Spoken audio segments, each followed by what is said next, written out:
She was 18 years old when she inherited a ruin, and what she discovered there would change not just her future, but the entire story of her past.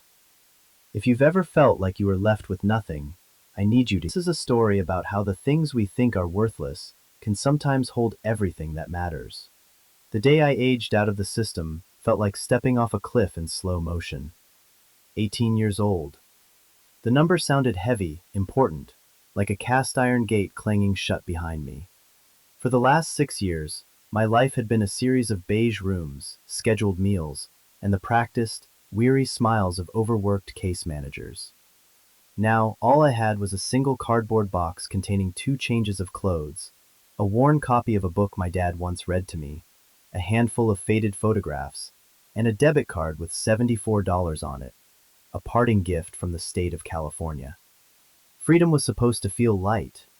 It felt like thin, cold air in my lungs. Mrs. Gable, my final case manager, drove me to the bus station. She was a kind woman whose eyes always seemed to hold a deep, settled sadness, as if she'd absorbed a little piece of every broken kid's story. She tried to make small talk, asking about my plans. I gave her the vague, non-committal answers I'd perfected over the years. "I'll figure it out," I said, staring out the window at the blur of suburban streets. Figure it out. It was the mantra of every kid like me. It meant sleeping on a friend's couch if you were lucky, or in a shelter if you weren't. It meant finding a job that paid cash until you could get your paperwork sorted. It meant trying not to disappear. At the station, she pressed a folded $20 bill into my hand. "For emergencies," she whispered, her hand cool and dry. "You call me if you need anything, Maya. Anything at all." I knew she meant it, but I also knew I wouldn't call. It was a rule you learned early. Don't look back. Looking back was how you got stuck.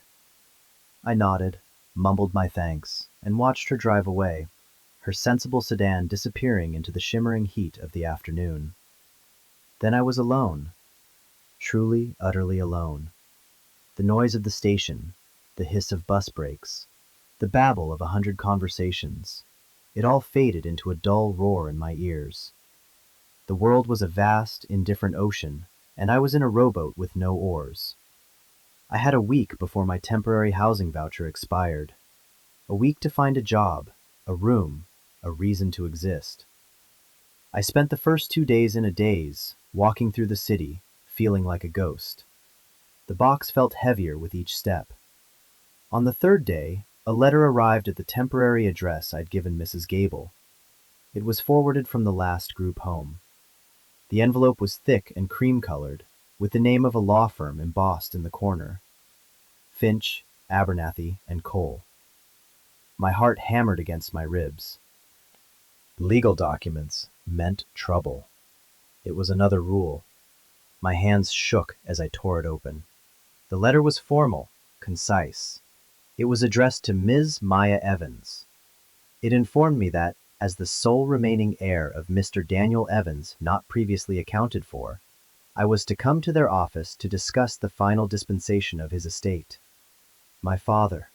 He'd been gone for 3 years. Died of a heart attack while working a late shift, they'd told me. I was 15, already deep in the system. My older sisters, Chloe and Jessica, had handled everything, or so I'd thought. They were twins, 10 years older than me, and after our mom left, they'd been my world.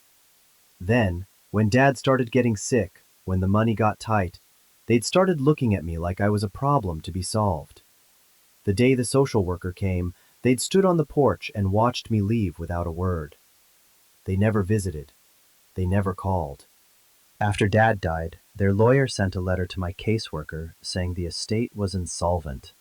There was nothing left. They'd sold the house to pay off his debts, they claimed. They'd moved on. They had husbands and houses in the suburbs now. They had lives that didn't have room for a damaged little sister. So what was this? A mistake? A cruel joke? Some forgotten bill they were trying to pin on me? The law office was downtown, in one of those glass towers that seemed to scrape the sky. I wore my nicest pair of jeans and a clean t-shirt, but I still felt like a stray dog that had wandered into a palace. The receptionist looked me up and down, her expression a perfect mask of polite disdain. Mr. Alistair Finch kept me waiting for 20 minutes before calling me into his office. It was exactly what I'd expected. Dark wood, leather chairs, a wall of books that looked like they'd never been opened. The air smelled of money and dust. Mr. Finch was a tall, thin man in a perfectly tailored suit. He had a face like a hawk, and hands that were folded neatly on his desk, as if to keep them from doing anything rash. He didn't smile. "Miss Evans," he began, his voice dry as paper. "Thank you for coming. I will be brief. I was your father's attorney.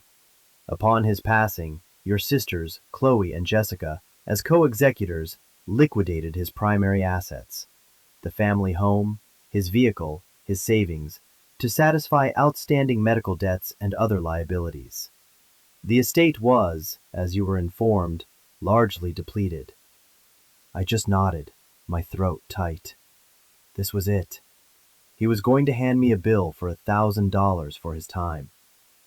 "However," he continued, pausing for effect, "there is one remaining asset, a piece of property your father owned separately under a small business entity. It was overlooked.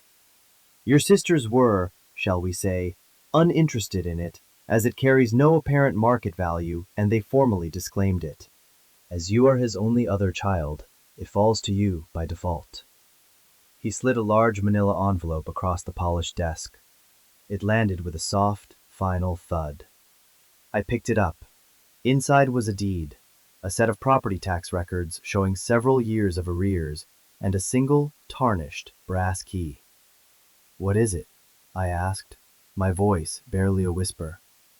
"It's a workshop," he said, a flicker of something, pity, perhaps, in his sharp eyes, "in a town called Harmony Creek, about 100 miles north of here. It's a dilapidated structure on a quarter-acre of commercially zoned but undeveloped land. Frankly, Ms. Evans, it's a liability. The back taxes amount to nearly $3,000. The city will likely seize it within the year if they're not paid." He leaned back in his chair. "There is a standing offer from a development corporation for $5,000. It would cover the taxes and leave you with a small sum. My professional advice is to take the offer. Sign the paperwork, and you can walk out of here with a check for $2,000 and change. It's better than nothing." $2,000. It was a fortune.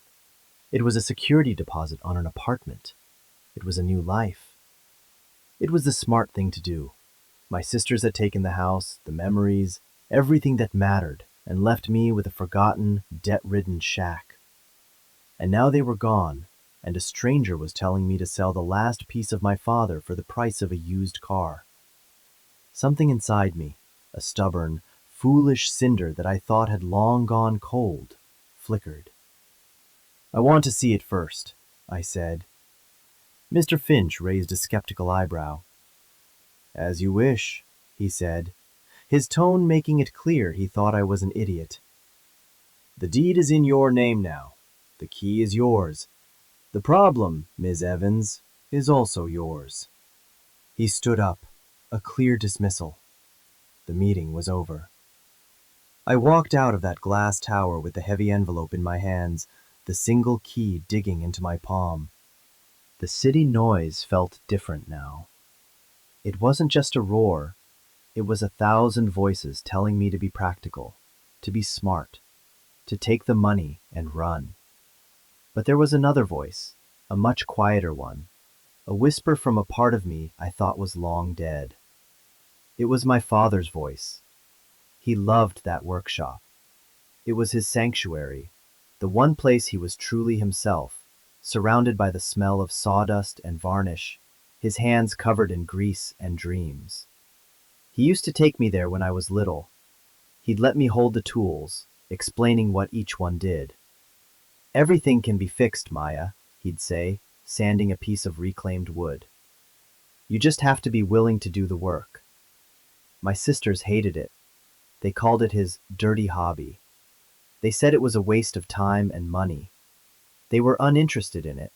Of course they were. That night, in my sterile room at the temporary housing facility, I stared at the key. It was old and heavy. It was the last thing he had touched that was now mine. $2,000 was a lifeline. But the workshop was a question. And for the first time in a long time, I wanted an answer more than I wanted to be safe. The next morning, I used $24 of my 74 to buy a one-way bus ticket to Harmony Creek. I left the city behind, the glass towers shrinking in the dusty rear window of the bus. I was heading toward a ruin, a liability, a place that everyone else had thrown away. I was going home. The bus ride was long and hot, the air conditioning struggling against the relentless sun. I watched the landscape change from concrete and steel to sprawling suburbs, then to rolling brown hills dotted with live oaks. I leaned my head against the vibrating window and closed my eyes, letting the memories come. I remembered my dad's hands.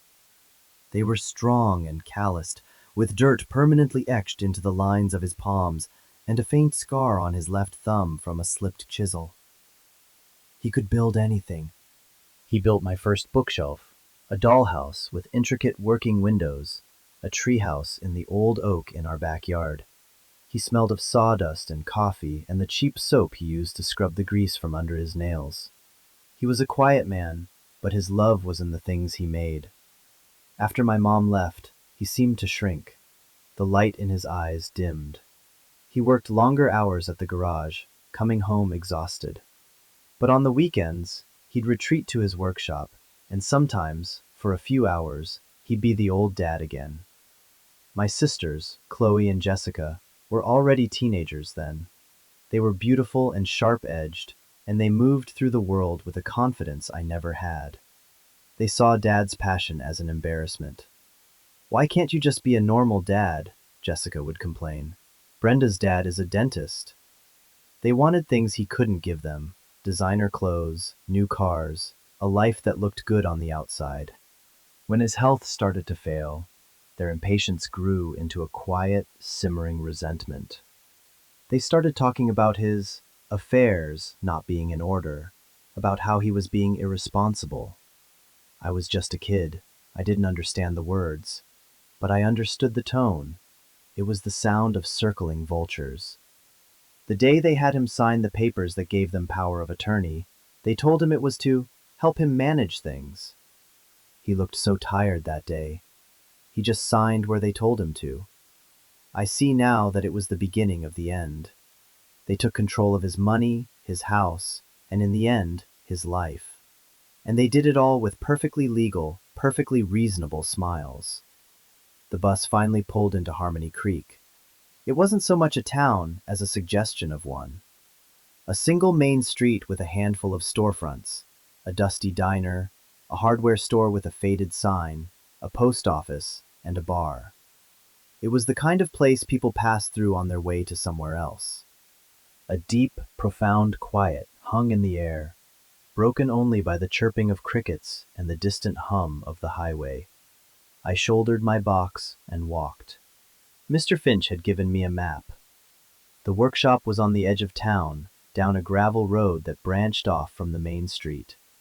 The walk was about a mile. The sun beat down, and sweat trickled down my back. With every step, a knot of dread and anticipation tightened in my stomach. What was I doing here? This was a fool's errand. I should have taken the money. Then I saw it. The road ended at a chain-link fence, sagging and rusted. Behind it was a long, low building made of corrugated metal, its roof streaked with rust. The paint, once a cheerful barn red, was peeling away to reveal weathered gray wood underneath. The windows were clouded with grime, and one was boarded up. Weeds grew thick and tall around the foundation, threatening to swallow the whole structure. It was worse than I had imagined. It looked abandoned, forgotten, haunted. A large faded sign hung crookedly over the double doors. Evans and Son, Custom Woodworking, it read. He'd always dreamed of having a son to pass it on to. Instead, he'd had me. I stood there for a long time, just looking at it. It was a ruin, a liability, my inheritance. I took a deep breath, walked to the gate, and fumbled with the padlock. My hands were shaking so hard I could barely fit the key into the lock. After a moment of resistance, the lock clicked open with a rusty groan. The gate swung inward, its hinges screaming in protest. I was in. I walked up the cracked concrete path to the main doors. The brass key from the lawyer's office felt cold and heavy in my hand. It slid into the lock smoothly, a small miracle. I turned it, and the lock tumbler clicked with a satisfyingly solid sound. I put my shoulder to the door and pushed. It resisted, then gave way with a shudder that shook the whole frame, and I stumbled inside. The air that hit me was thick and still, a cocktail of scents that knocked the wind out of me. It smelled of old sawdust, turpentine, damp earth, and something else. Something that was just my dad. It was the smell of my childhood, bottled up and left to steep in the darkness for years. My eyes adjusted to the gloom. Light filtered in through the dirty windows, illuminating swirling dust motes like tiny ghosts. The workshop was cavernous. A long workbench ran along one wall, covered in a thick blanket of dust. Tools hung from a pegboard, silhouetted in the dim light. Saws, hammers, drills, all coated in a fine layer of rust. In the center of the room, a large table saw stood draped in a canvas tarp, looking like a sleeping beast. Empty cans of varnish and stain were lined up on a shelf, their labels faded and peeling. It was a place where time had simply stopped. I dropped my box by the door and walked deeper into the space. My footsteps echoed in the silence. Everything was exactly as he had left it. A half-finished rocking chair sat in a corner, its curved runners smooth and perfect. A stack of blueprints was weighted down on the workbench by a coffee mug, a dark brown ring staining the paper. I ran my hand along the workbench, my fingers coming away black with grime. Beneath the dust, I could feel the countless nicks and scars in the wood, a history of projects started and finished, of ideas brought to life. This was his heart. This was the place he came to fix things, to build, to be whole. And my sisters had just left it to rot. They'd picked the house clean, sold the furniture, emptied his bank account, but this place, the one thing that truly held his soul, they hadn't even bothered to lock up properly. They had disclaimed it. It was worthless to them. I spent hours just touching things, breathing in the air. I found a child-sized stool tucked under the workbench, the one he'd made for me so I could watch him work. On a high shelf, I found a box of my old drawings, mostly of our family, happy and whole, the way a 6-year-old imagines the world should be. The grief I had held at bay for 3 years finally broke through. I sat on that little stool in the middle of the dusty floor and cried. I cried for the father I'd lost, for the childhood that had been stolen from me, and for the 2 sisters who had become strangers. I cried until I was empty, until there were no tears left.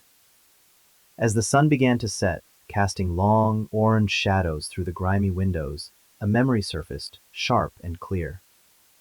I was about 7 years old. It was a rainy Saturday, and I was helping him in the shop. He was fixing the leg of an antique chair. "Every piece of wood tells a story, Maya," he'd said, tapping a floorboard near the back wall with his hammer. "This one here? This one's a drummer. Hear that? It's hollow." He'd winked at me. "That's where the treasure is buried." It was a game we played. He was always hiding little things for me to find. A shiny rock, a piece of candy, a carved wooden bird. My heart started to beat a little faster. It was just a game, a silly memory, but I stood up and walked to the back wall, my eyes scanning the floorboards. They were all covered in the same thick layer of dust. I started tapping them with the heel of my boot. Thud, thud, thud. They all sounded the same, solid and flat. I was being ridiculous. This was grief playing tricks on my mind. I was about to give up when my foot hit a board near the corner, half hidden by a stack of old lumber. It didn't go thud. It made a different sound. A dull, resonant boom. Hollow. My breath caught in my throat. I knelt down and brushed away the dust. There were no visible seams, no handle, no hinges. It looked just like all the others. But I remembered something else he'd taught me. Look for the thing that doesn't belong, he'd say when we were working on a puzzle. I ran my fingers along the edges of the board. Near the wall, my nail caught on something. A tiny, almost invisible notch, cut into the side of the plank. I dug my fingers into the crack and pulled. The board resisted, then lifted with a soft scraping sound. It wasn't a whole board, but a cleverly cut section about 3 feet long. Beneath it was not dirt, but darkness. A dark, square hole. The treasure chest. My hands were trembling as I reached into the void. My fingers brushed against cold, hard metal. I gripped it and pulled. It was heavy. I grunted with the effort, dragging it out into the dimming light. It was an old military-style ammunition box, painted dark green with heavy latches on the front. It wasn't locked. With a deep, shaky breath, I flipped the latches. The sound echoed in the silent workshop. I lifted the lid. I think I expected to find more of his tools, or old keepsakes, or maybe even one of those little carved birds. I was not prepared for what I saw. The box was filled to the brim with cash. Stacks and stacks of it, bundled in paper bands. 50s and hundreds. It was more money than I had ever seen in my life. It had to be tens of thousands, maybe hundreds of thousands of dollars. It didn't make any sense. My dad was a mechanic who did woodworking on the side.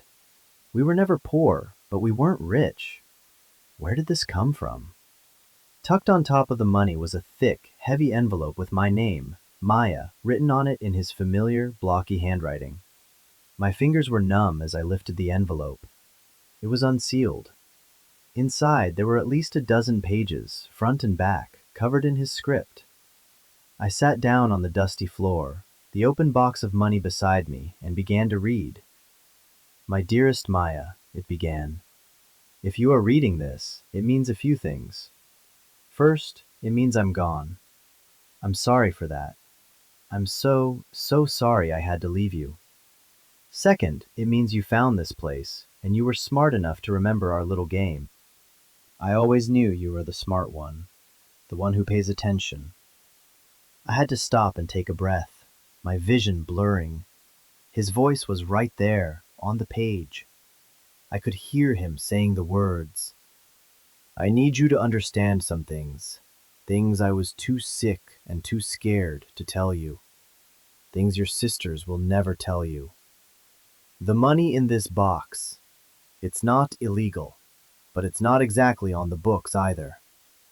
For years, I did side jobs, custom furniture for wealthy clients who paid in cash. I saved every penny. I didn't trust the banks. I didn't trust anyone, not after your mother left. This was for you, all of it. It was your future." He went on to explain. When he got his diagnosis, the doctors told him it was bad. The treatments would be expensive, and they probably wouldn't work. Chloe and Jessica, who had just graduated from college and were obsessed with appearances, panicked. They saw his illness not as a tragedy, but as a financial threat. They convinced him to give them power of attorney. They controlled everything. They sold his truck, his tools from the garage where he worked. They refinanced the house. They told him it was to pay for his treatments, but he saw the new clothes, the vacations. He knew. They started talking about you, Maya, he wrote. They said you were a burden, that a sick man couldn't possibly raise a teenage girl. They said the state could do a better job. I fought them. I swear to you, I fought them. But I was weak. They wore me down. They threatened to prove me an unfit parent if I didn't agree to let you go into foster care temporarily, just until I got better. They said it was the only way to protect you. I was a fool. I believed them. It was the biggest mistake of my life. The day they took you, it broke what was left of my heart. The letter detailed how, after he died, Chloe and Jessica had liquidated everything. They'd told the lawyer the estate was broke, hiding the assets they'd already siphoned off. They'd sold the house for a huge profit and split it between themselves. They never looked back. They didn't know about this workshop. Not really, he wrote. They thought it was just my worthless hobby. They didn't know it was my bank. And they didn't know about the money. This is clean money, Maya. It's the product of my hands. It's for you to have the start they tried to take from you. But I have to ask you for something. Don't let this place die. This workshop, this land. It's the only real thing I have to give you. They'll try to take it. Developers will circle like buzzards. Your sisters might even come sniffing around if they find out it has value. Don't sell it to them. Don't let them turn it into a parking lot or another soulless strip mall. Build something.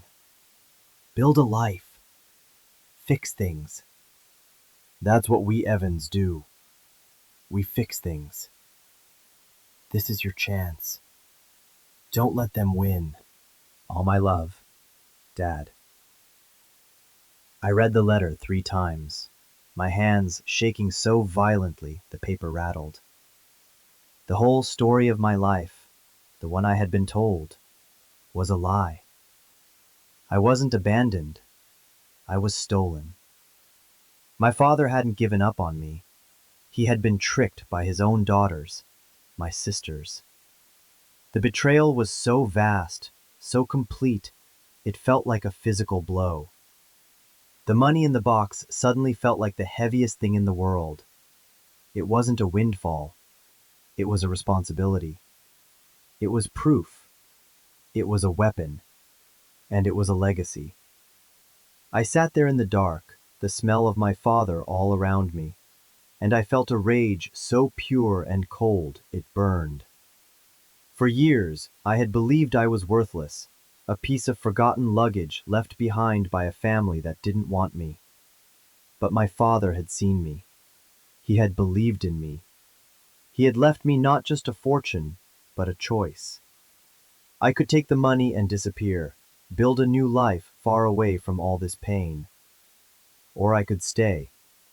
I could fight.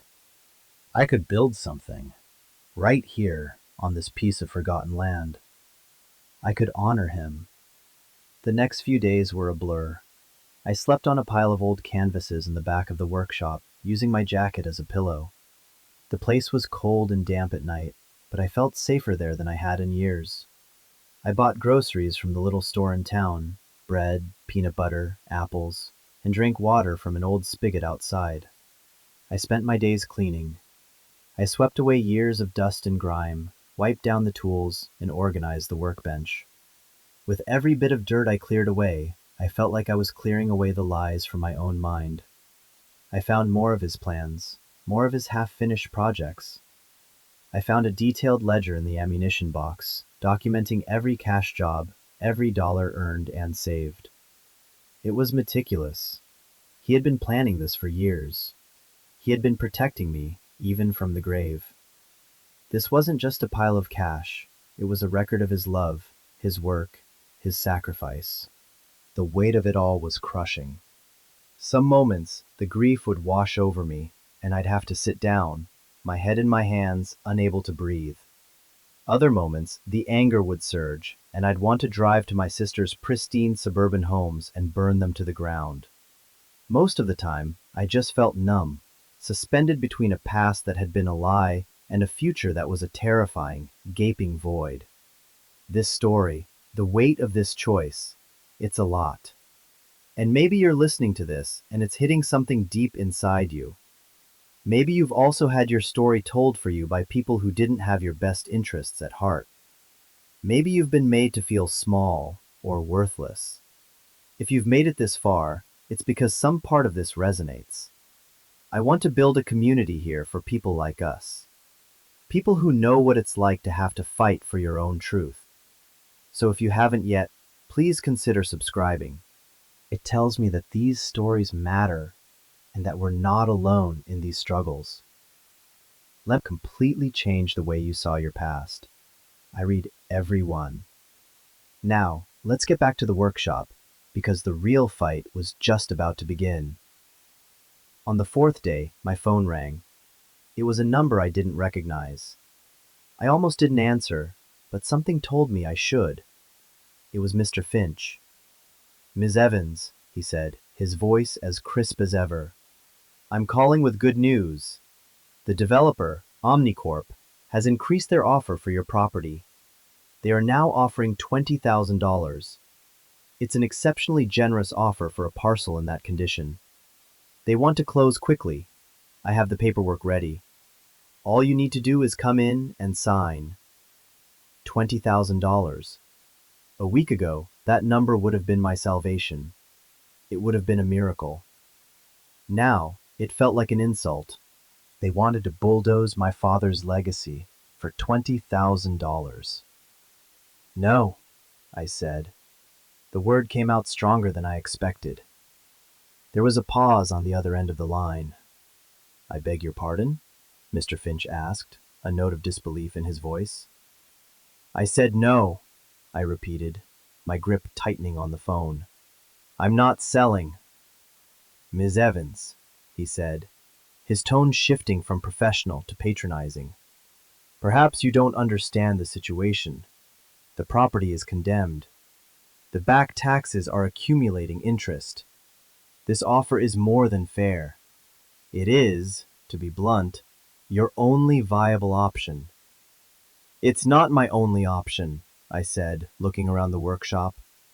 The late afternoon sun was streaming through the now clean windows, illuminating the space in a warm, golden light. It didn't look like a ruin anymore. It looked like a promise. "I'm going to pay the back taxes, and I'm going to fix it up." I could almost hear him blinking on the other end of the line. "With what resources?" he asked, the skepticism dripping from his words. I thought about the box, the stacks of cash. It was my secret weapon. "With my own resources," I said simply. "Please inform Omnicorp that the property is not for sale, at any price." I hung up before he could argue further. My heart was pounding. It was the first real decision I had ever made as an adult. It was terrifying, and it was exhilarating. I had chosen. I was staying. I was going to fight. I knew it wouldn't be easy. Chloe and Jessica were not going to be happy. Omnicorp was not going to just go away. But for the first time, I felt like I had ground to stand on. Real ground. My ground. My father's ground. I took one of the bundles of cash from the box. It felt strange and illicit in my hand. I walked into the town of Harmony Creek, a place that had felt so alien just a few days ago, and went to the post office. I bought a money order for the full amount of the back taxes and sent it to the county tax office. It was a huge chunk of money, but as I slid the envelope into the mailbox, I felt a weight lift from my shoulders. The property was mine, free and clear. My next stop was the hardware store. A bell chimed as I walked in. The air smelled of metal and fresh-cut wood. An old man with a kind, wrinkled face and a flannel shirt looked up from behind the counter. Help you with something? He asked. I hope so, I said. I'm Maya Evans. I just inherited the old Evans workshop at the end of the road. The man's eyes widened slightly. Danny Evans's girl? He said, a slow smile spreading across his face. I'll be. I'm George. I knew your dad well. He was a good man, a true craftsman. We all heard he passed. Sorry for your loss. Thank you, I said, surprised by the warmth in his voice. I'm planning on fixing the place up. I need to start with the roof. And the wiring is probably a mess. Do you know any contractors I could trust? George stroked his chin, thinking. Well, most of the big crews won't touch a job that small. But my nephew, Ben, he's a handyman, honest as they come, and does good work. He's always looking for projects. He wrote a number down on a slip of paper. You tell him George sent you. He'll treat you right. I walked out of that hardware store with more than a phone number. I had an ally, a connection to my father's life here. This town wasn't just a dot on a map. It was a place where he was known, where he was respected, where he had a friend. That evening, as I sat on the workshop steps watching the stars come out in the clear country sky, my phone rang again. This time, the caller ID made my blood run cold. It was Chloe. I hadn't spoken to her in almost 4 years. I let it ring 4 times, then I answered. What do you want? I asked. There was no preamble, no hello. What do I want? She shrieked, her voice sharp and brittle. I want to know what the hell you think you're doing. I just got a call from Alistair Finch. He said you turned down $20,000 for that worthless pile of junk. 20,000, Maya! Do you have any idea what I could do with my half of that money? Her half. The audacity of it was breathtaking. There is no your half, Chloe, I said, my voice dangerously quiet. You disclaimed it. You threw it away because you thought it was worthless. It's mine. It's a pile of debt and rotten wood, she spat. You've always been a stupid, sentimental little fool. Dad spoiled you. Take the money, Maya. It's the only smart thing you could possibly do. He didn't spoil me, I said, the rage I'd been suppressing finally bubbling to the surface. He loved me. Something you and Jessica clearly wouldn't understand. I read his letter, Chloe. The silence on the other end of the line was instantaneous and absolute. It was so complete I thought she might have hung up. What letter? She finally stammered, her voice a fraction of its former strength. The one he left for me, I said. The one that told me everything. About the power of attorney, about how you put me in the system, about how you stole from him while he was dying, about how you sold the house and lied about the money. I know everything. I could hear her ragged breathing. She was caught. You're lying, she whispered, but there was no conviction in it. There was no letter. Stay away from me, I said, my voice like ice. Stay away from this property. Don't call me again. I hung up the phone and blocked her number. Then I blocked Jessica's. The war had begun. But now, they knew I had ammunition.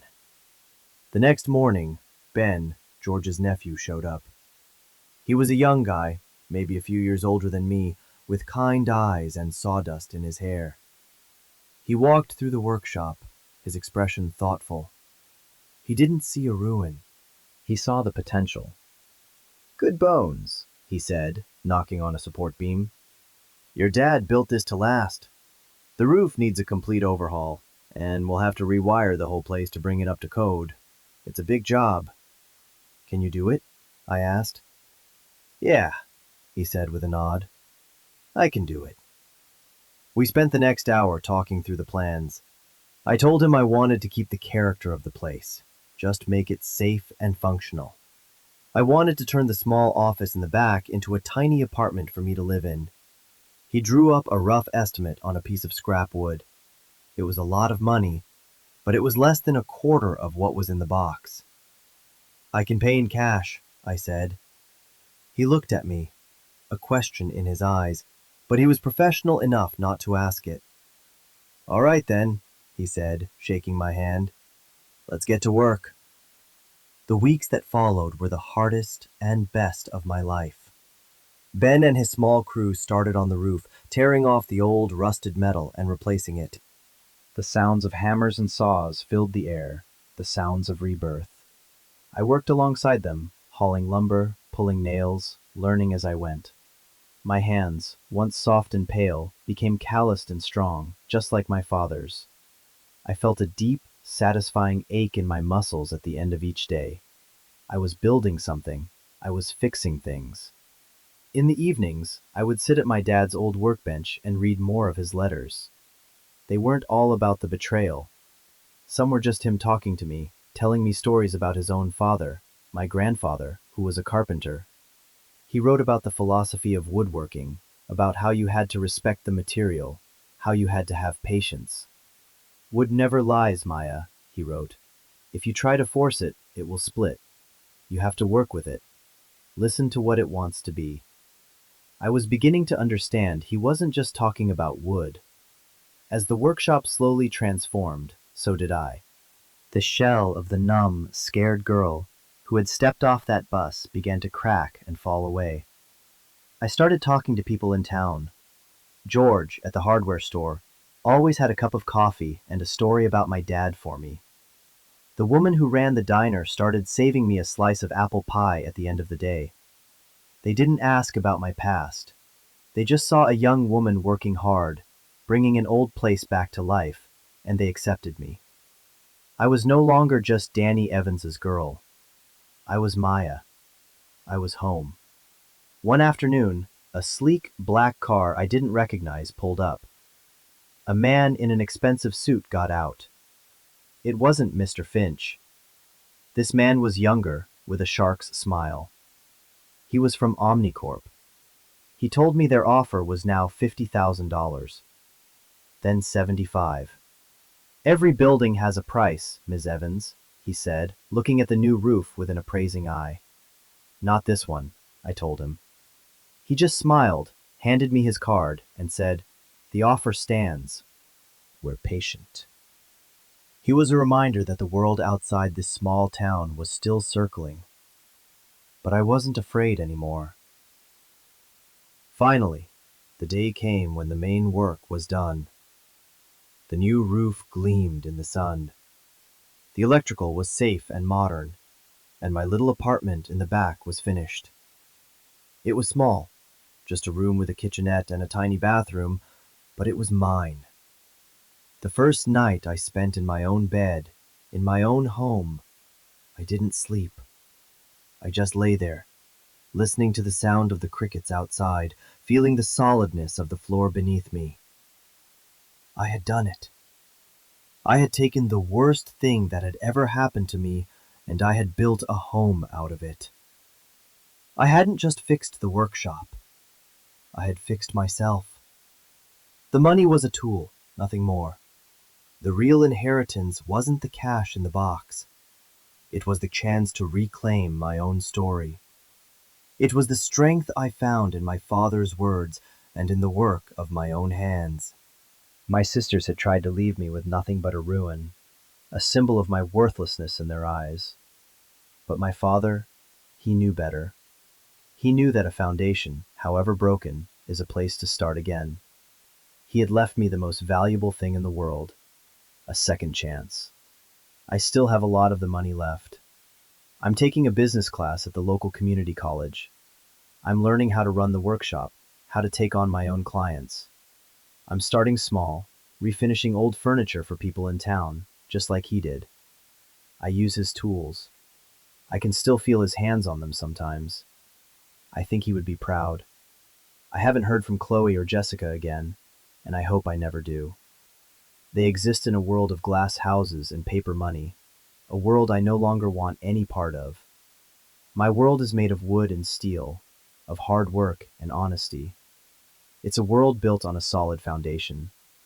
This whole journey, from that bus station to this workshop, has taught me that inheritance isn't about what you're given. It's about what you choose to do with it. We all inherit something: a story, a trauma, a name, a second chance. The question is, what do we build with it? What do you want to build? That's the real story. Your story. I want to thank you for listening to this. For people who have had to find their own way and build their own homes in the world. If that's the sense, tell me about a time you turned something that looked like a ruin into a foundation. Your story matters.